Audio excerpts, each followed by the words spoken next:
November 26, 1915. Translation by Sri Aurobindo. The entire consciousness immersed in divine contemplation, the whole being enjoyed a supreme and vast felicity. Then was the physical body seized, first in its lower members, and next the whole of it, by a sacred trembling which made all personal limits fall away little by little, even in the most material sensation. The being grew in greatness progressively, methodically, breaking down every barrier, shattering every obstacle, that it might contain and manifest a force and a power which increased ceaselessly in immensity and intensity.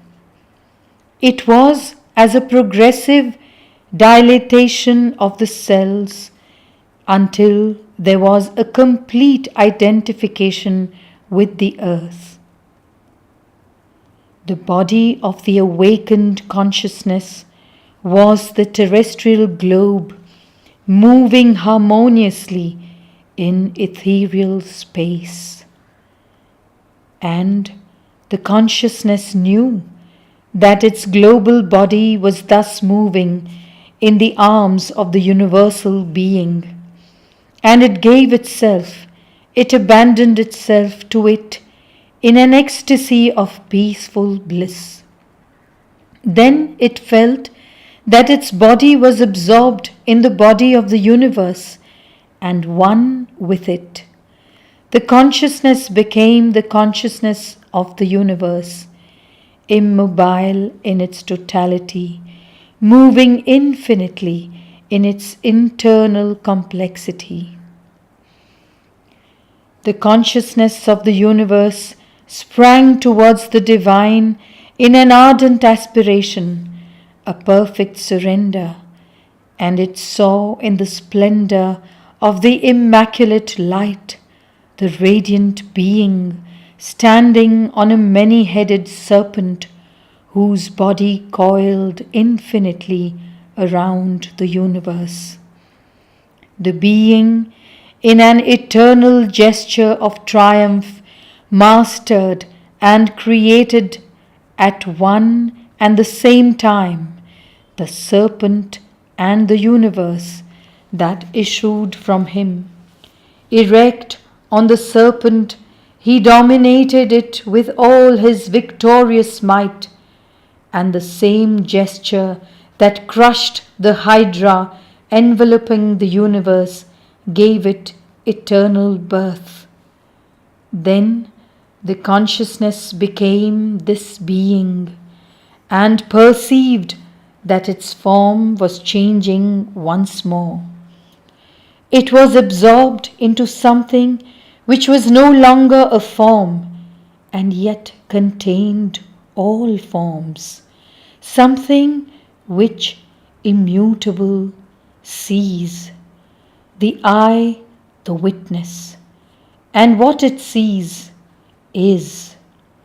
Then this last vestige of form disappeared, and the consciousness itself was absorbed into the unutterable, the ineffable. The return towards the consciousness of the individual body took place very slowly in a constant and invariable splendor of light and power and felicity and adoration, by successive gradations, but directly, without passing again through the universal and terrestrial forms. And it was as if the modest corporeal form had become the direct and immediate vesture, without any intermediary, of the supreme and eternal witness. January 15, 1916.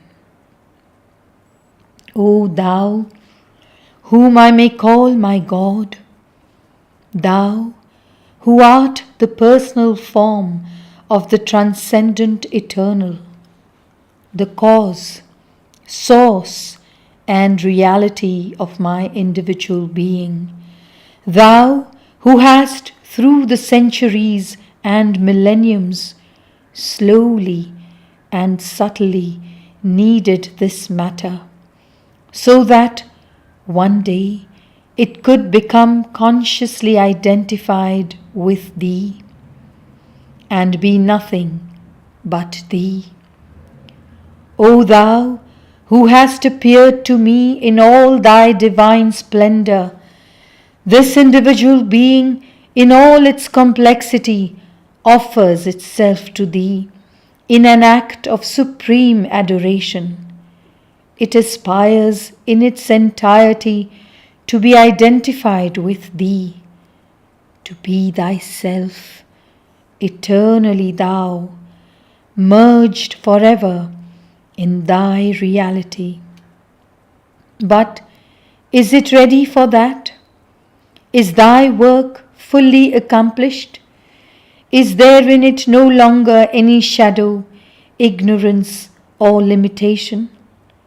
Canst Thou at last definitively take possession of it and, in the sublimest, most integral transformation, free it forever from the world of ignorance and make it live in the world of truth?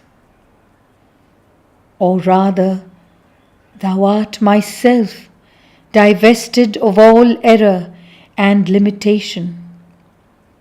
Have I become integrally this true self in all the atoms of my being? Wilt Thou bring about an overwhelming transformation, or will it still be a slow action in which cell after cell must be wrested from its darkness and its limits? Thou art the Sovereign, ready to take possession of Thy kingdom. Dost Thou not find Thy kingdom yet ready enough for Thee to link it definitively to Thyself and become integrated with it? Will the great miracle of the integral divine life in the individual at last be accomplished? January 22nd, 1916.